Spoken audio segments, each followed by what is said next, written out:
G'day friends and fans, welcome to Dave Talks After Ukraine War update for the 23rd of June 2026. The Ukrainians are yet again clearing the map of everything except what makes them look good, although they need a little bit of sympathy, so they show some of the strikes of Russia, Krevyi, Dnipro.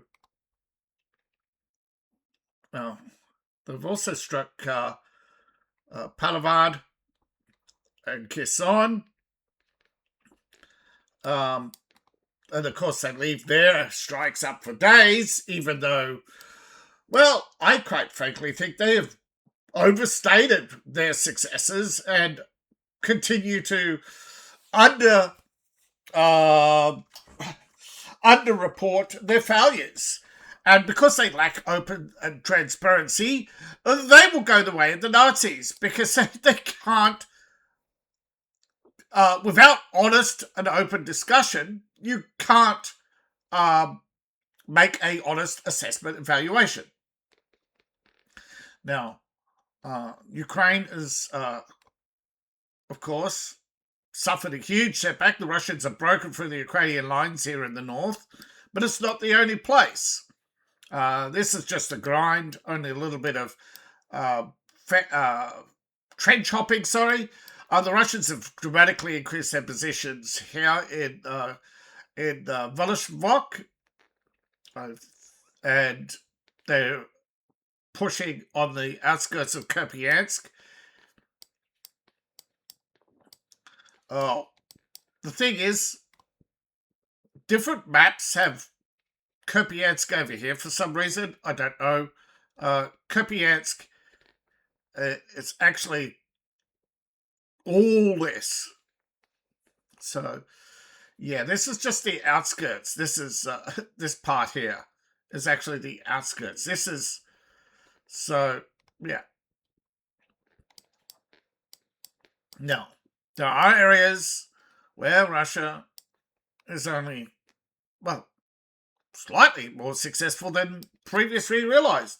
Russia has broken through the lines at Lyman, overrun the Ukrainian base here. Well, it'd been evacuated.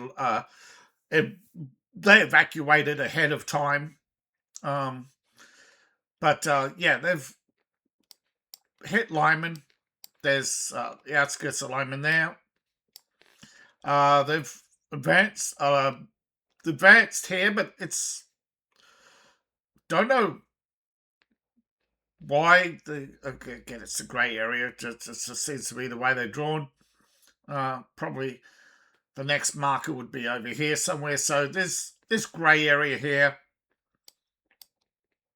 But yeah, Kremdy-Luka, well, some maps put the Russians here, others put it here. But main part is they're broken through. They're now on the outskirts of manosphere. They're headed south. They actually control most of this area. They control most of this area. They're just not occupying it. Some areas, when they clear out the Ukrainians, they do, because they don't want to be too far forward. It's all about the range of their air and electronic defenses. Now, they did, according to Russian media, glide bomb Kremosk and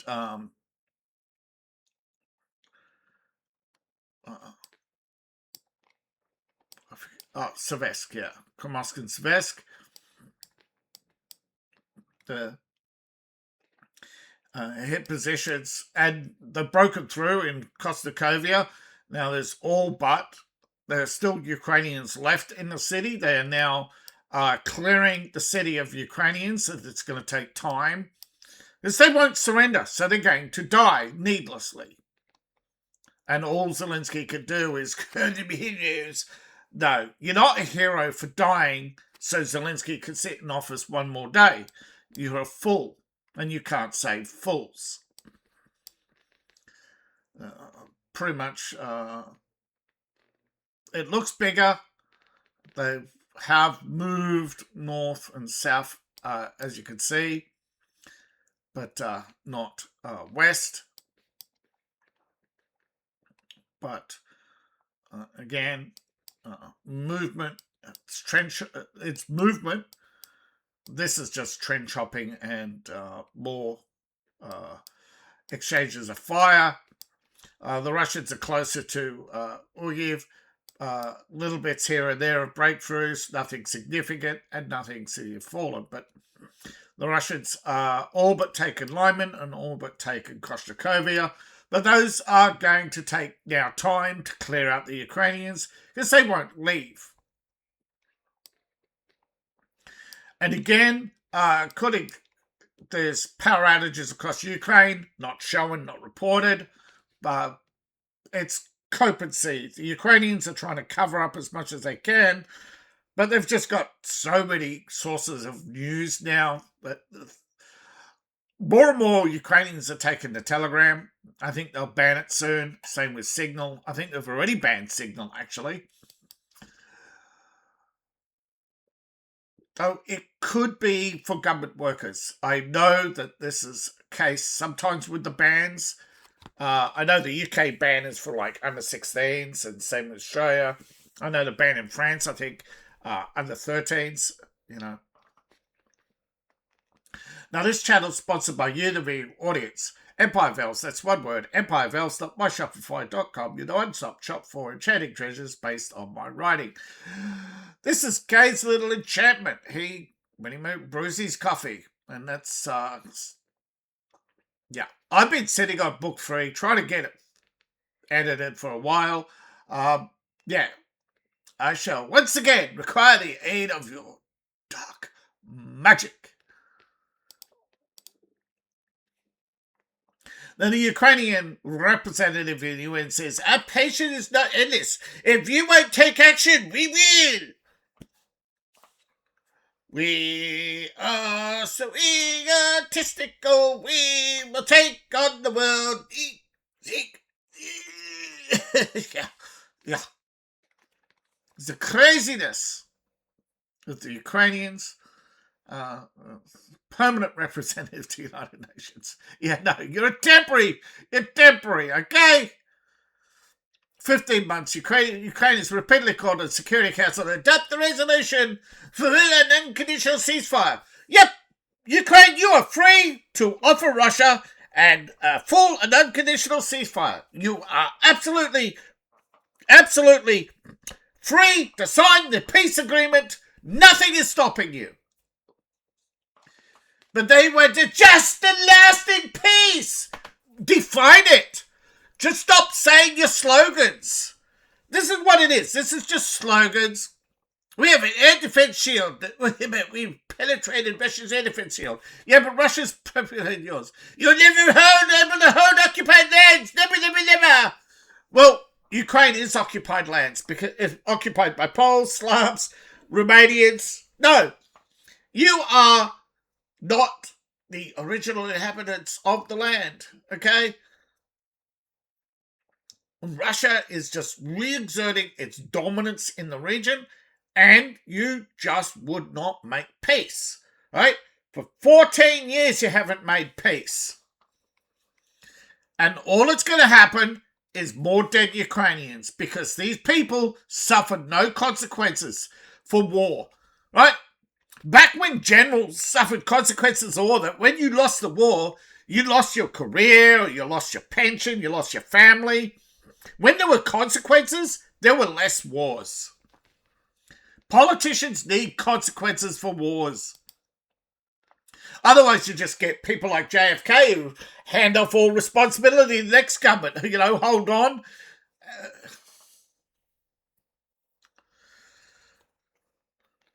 Now, Ukrainian air defense has yet again shut down all the drones, comrades. Not quite, but 20 drones. When, in fact, we do know there are way more drones than that used. There are thousands of drones used every day, the majority of which are either are usually spotter drones, and the majority of which are shot down. This is just a representation of long-range strikes in Ukraine. Yet Ukraine won't admit to the long-range strikes or tell us what was hit. And a lot of them, yeah. Now, we do know that Ukraine special service agents have infiltrated Russia. Thousands of Ukrainian volunteers go into Russia every few months. Most of them are dead within a week. That is the reality. Ukraine is slaughtering its own people in a futile effort to hurt Russia for their own political purpose. This ain't about justice. This is about Ukraine wanting to be powerful, wanting to be Ukraine forever. We are the heroes. It is all little man complex. When you realize that you're no longer in a world of conquest, right? This garbage that's going on in Europe, this war that's going on in Europe is a war of their own making, of their own foolishness and their own desires that they cannot accept. That you cannot have deindustrialization and an advanced economy. You need the industrial base in order to support chip manufacturing. Instead, they shift it. They shift responsibility, shift pollution. And all they've done is think, oh, we'll import it cheap from China. But the Chinese turn around and say, no, we want a better life.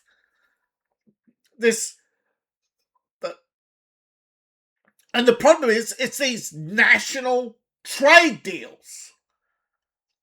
Government should not be in the business of trading away business and manufacturing. Right? If a country, and this goes for Ukraine too, it goes for Russia, that we have, Ukraine has shifted so much of its responsibility. Russia has.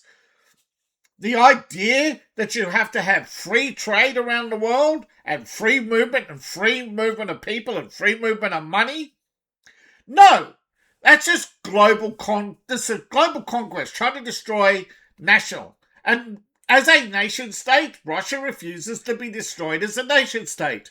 So Ukraine has been picked to be the bully, the bullet, sorry. But double terrorist attack in Russia targeting law enforcement. They did yesterday try to attack the FSB building. A man with a heavy accent, although here they're reporting Ukrainian accent. Yeah. Again, all Ukraine is doing is setting itself up for failure, because those who destroy cannot create. And it goes for Russia. If Russia destroys too much of Ukraine and then leaves it to Europe, that's only going to create further problems down the road.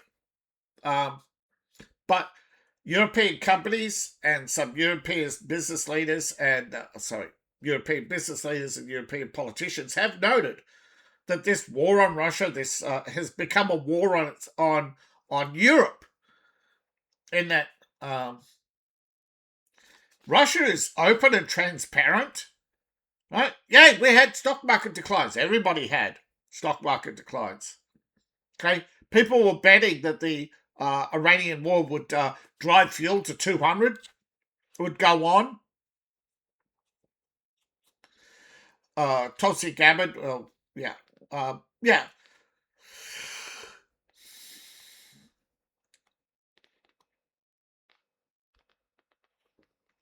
Well, Ukrainian relay stations, in order to extend the range and be able to launch drones, like, say a drone has only a 50-kilometer range, okay, cross town.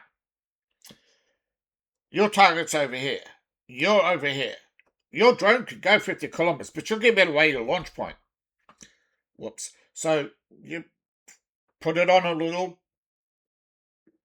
remote drone. So drone on top of drone, remote tractor drone goes forward,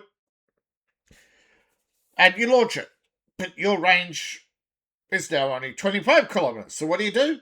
Well, you also put a relay station. So your remote control signal goes to point A, and so the drone can now go 50 kilometers from point A. And so but these relay stations can only need to be destroyed by drones. So, like I said, a mixture of drones and artillery across the front, because most of these drones are less than artillery range, or with less than rocket range. Sorry. Now, two were uncovered in Kharkiv and destroyed. Now, Poland has given Zelensky the middle finger, and here we go. This is, I mean, does Ukraine tell you about its attacks on Russia? Its attacks on why isn't Ukraine transparent? Why don't they tell you about their attacks on Russia and all their attacks? Now, Russia, oddly enough, does not tell you about its attacks on Ukraine. Sort of. We do have some, but they use the Ukrainian names.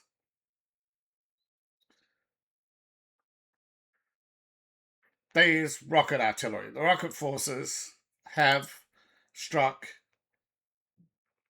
positions of the Ukrainians deep into Ukraine, including Kharkiv.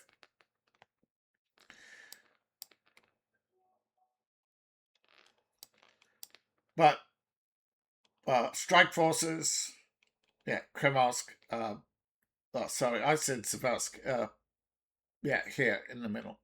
Sorry. But yeah, they're pushing out. Now,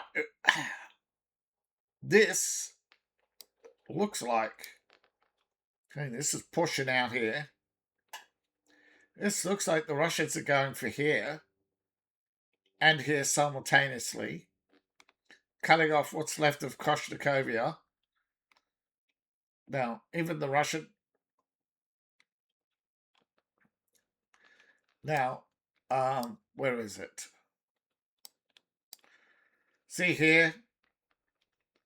Okay, I'll take here. My guess...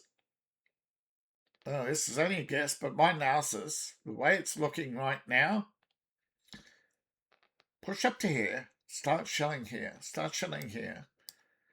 Krasny, start shelling here, putting positions on this. Now, this is the main supply line. Start putting pressure here, cutting off what's left of here, right?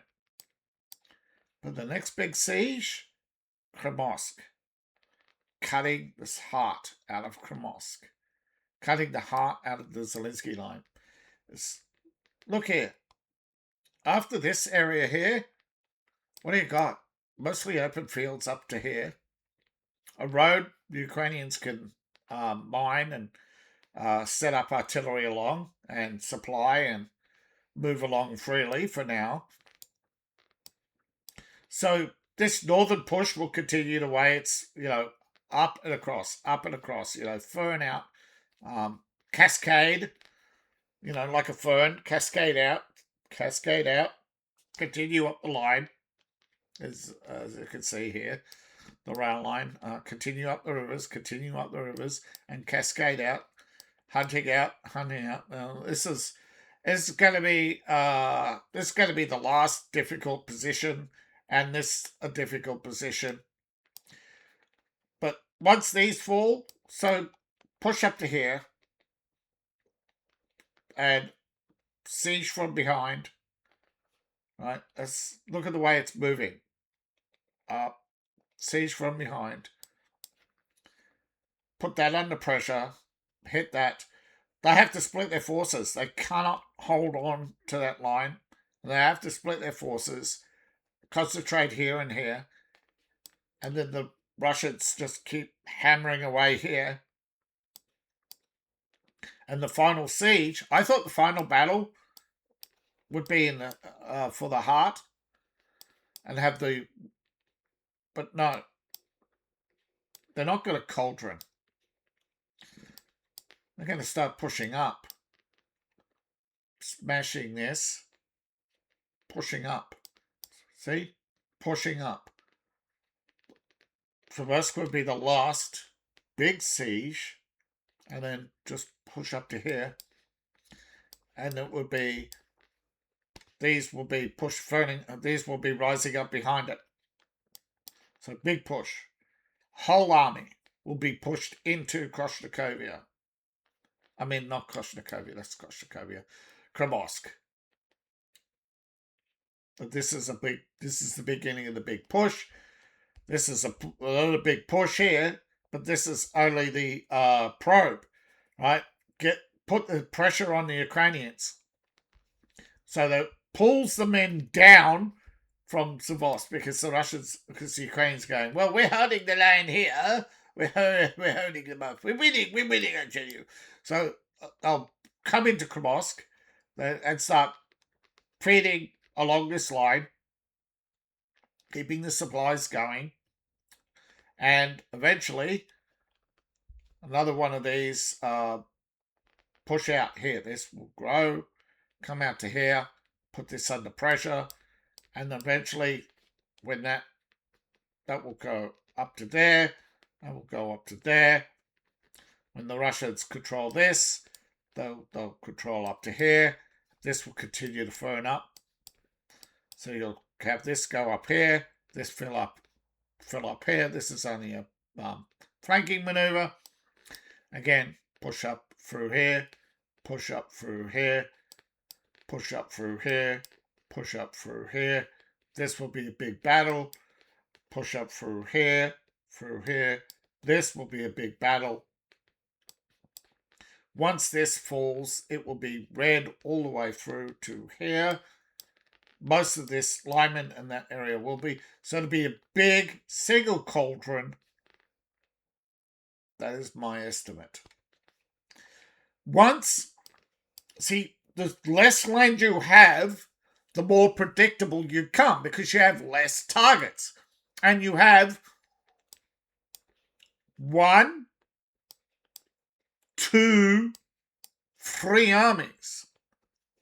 1, it's going to just continue to bubble out, cascade. 2, only way to go, you can't go left or right, so you have to go up. And 3, can't go left or right, so you have to go in. That leaves this holding and putting all this under pressure to keep funneling. Right.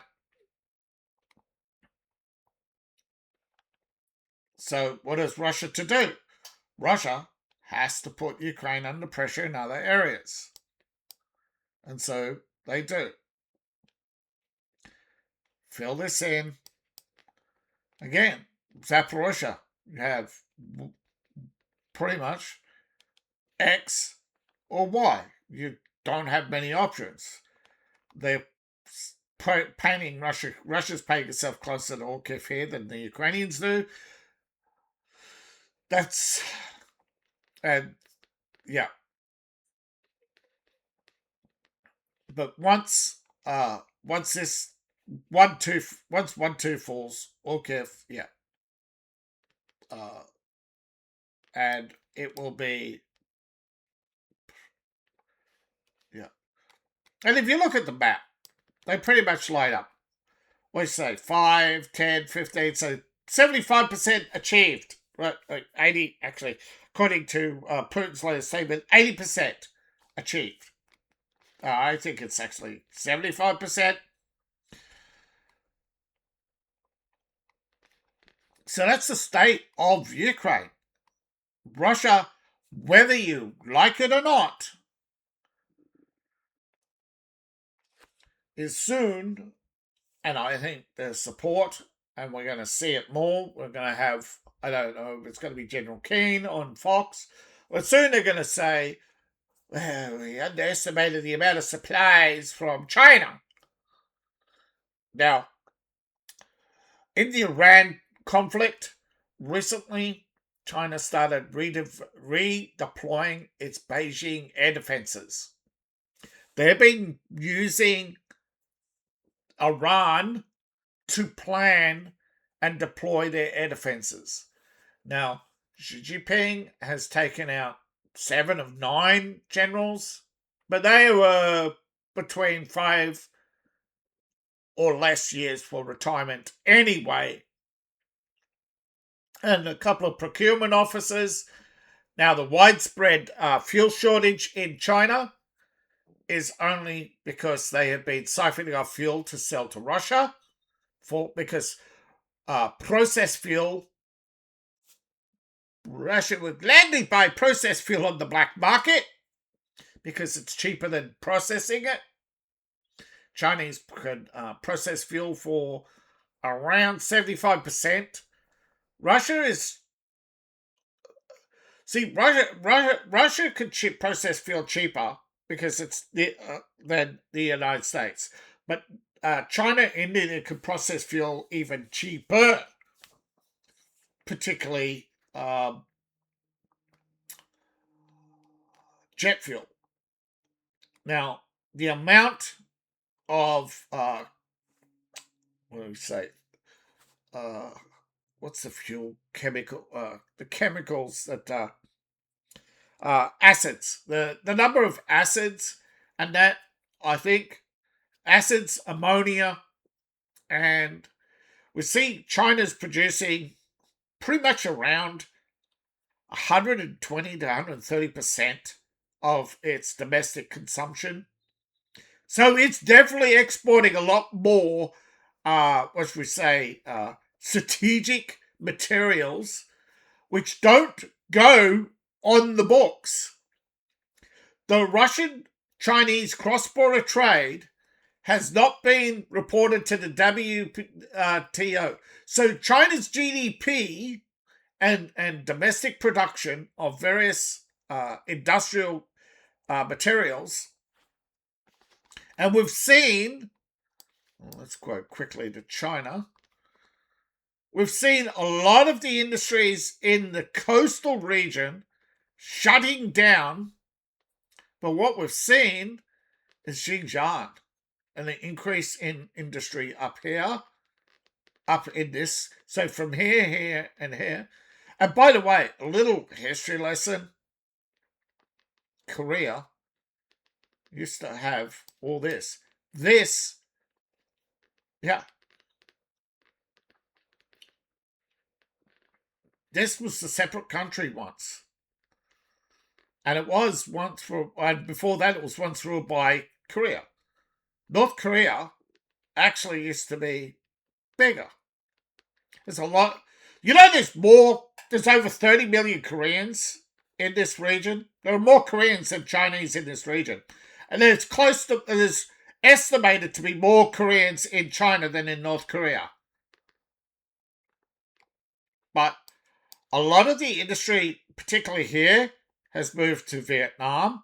A lot of the industry here has moved and spread in land in around Wuhan and that in the middle. There's Wuhan, but Xi'an around here in the middle between these. So there's been strategic movement. That's why, and Beijing too, they've moved a lot of, see this area here? Again, moved stuff to this area here. So it's called strategic realignment. But Ukraine is distracting you. China is planning and watching every move.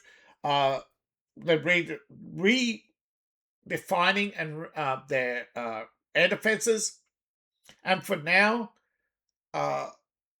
again, yes, some drones get through. No air defenses are perfect, even a 3-ring circus. But for now, what are you going to do when China has a 5-ring circus around Beijing? And it's worthless because there's nothing in Beijing worth destroying. it's the three lines of defense. They're turning their coastal cities away into just hubs. They're preparing to sacrifice their coast in a war. Coastal cities and coastal population to absorb. Now, I don't think there's going to ever be an invasion of China or Russia. I think Europe realizes that either or will go nuclear, that their strategic foreign policy of engagement and openness has failed. And all it's done is embolden its enemies. It has learnt nothing. It has sparked nothing but resentment. And liberalism liberalism thought it could bring people in and conquer them. Bring them in and smother them the same way liberals smothered the European population. But see, we had nothing to compare it to. So we're seeing a re-emergence of European values. We're seeing a divergence away from traditional Christianity and churches to back to individual spiritualism. We're seeing a re-emergence of the European farmer, the European craftsman, who say outsiders, put up borders, put up barriers, put up trade barriers. And Europe has, for the last 30 years, had trade barriers to the United States, but not to the Middle East or Russia So, again, questioning NATO, why defend Europe when Europe is hostile to the United States? And we have complaints currently about, if Biden was in charge, we'd have a victory in Ukraine. Really? You didn't have a victory in Afghanistan? What makes you think you'd get a victory in Ukraine? You could, if you took the 2 million plus flag wavers of Ukraine and put them in Ukraine, but they don't want to fight the war that they support. And the majority of Ukrainians don't want to fight the war that they don't support, but you want them to fight it for you. It is, what's the definition of doing things over and over again, achieving the same negative results? Insanity. So that's the insanity of the Ukraine war at the moment. The idea that you could conquer Russia when half the world, about half the world is supplying them ammunition and strategic materials. And that Russia is understating its victories and Ukraine is overstating its victories. And you remember, how long was the Chechen War? Now, Russia isn't even setting out to conquer Ukraine. It has stated this several times. Now, others are pushing for Russia to go further and harder and faster. But I think, as long as Putin sticks to the red line. Now, again, never underestimate what's happening in Iran. You're always getting the negative news first, and people are latching onto it. But remember, it's not about regime change. The United States was working with the people in the Middle East, and when the people in the Middle East said, no, we don't want you to go further, America stopped. It's about the trust and Europe. If Europe wanted a different outcome, you should have took part. It's ridiculous. Now, I'm only giving you the news. Don't shoot the messenger. I'm only giving you news. But my analysis is, right now, Russia is in close to declaring a victory and building a border. Now, I don't exactly know how long it will take, but at the current rate, I would say a year. A year to 18 months at the current rate. But that's at the current rate and current technology. Now, every few months, we're seeing new drones and shifts in battlefield. Now, Russia's reliance on medium tanks, they now have more medium tanks in Ukraine than Europe has. But Russia's tanks are being used sparingly, simply to shell Ukrainian positions. They're not used in hard attacks or big wave attacks. It's almost as if Russia is not escalating on purpose. So that's different from previous strategies and previous years. So even though Russia may have some advantages, they're not pressing them. So don't think for a minute Russia's losing. I've said this many times. This is not a war you win. This is a war you survive. This is where Russia will get the land it wants. The people get the Ukrainian crap off their back. They are sick of Ukraine. They're sick of Ukrainians' corruption. They're sick of Ukrainian murders. Ukraine has a terrible crime problem. Ethnic Russians don't like Ukrainians for their crime and their murder. When they don't they usually start, you know, you can look up for yourself. Ukrainian organized crime, Ukrainian criminality, Ukrainian crime rates, they all disappeared in 2022. The media is gaslighting you right now with propaganda. They're trying to wish a better Ukraine into existence. It doesn't happen like that. It's just liberal. It's garbage tin liberalism. Thank you for watching. Please like, share, and subscribe. Please support the channel and support me on Ko-Fi, Patreon, buy my books, buy my merch. I appreciate each and every one of you. See you in the next video, and bye for now.